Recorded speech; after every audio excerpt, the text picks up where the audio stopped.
অন্যদিকে যে বিজেপির প্রার্থী তার বিরুদ্ধে একাধিক ফৌজদারি মামলা, খুনের চেষ্টা, দাঙ্গা, গোলমাল পাকানো, মারাত্মক অস্ত্র নিয়ে দাঙ্গা করা, অপরাধমূলক ষড়যন্ত্র, প্ররোচনার জেরে ইচ্ছাকৃত গুরুতর আঘাত, সব মিলিয়ে 5টার বেশি ফৌজদারি মামলা তার বিরুদ্ধে আছে।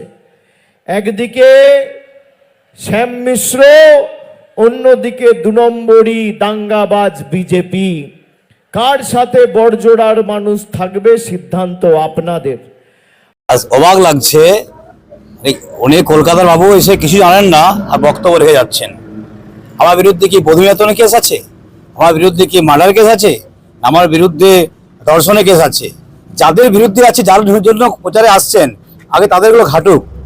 তার জেলা সভাপতির বিরুদ্ধে ধর্ষণের কেস, এনার বিরুদ্ধে বধূ নির্যাতনের কেস, আর বলছেন কেস উনারটা দেখেছে আমার নিয়ে চালাচ্ছে। ওকে দেখতে ভালো করে, ওনার চোখে হয়তো উনি বাইরে হয়তো আমেরিকা যেতে পারেননি, হয়তো চিকিৎসা করতে, চিকিৎসা করে ফিরে আসুন, তার চোখ ঠিক দেখতে পাবেন।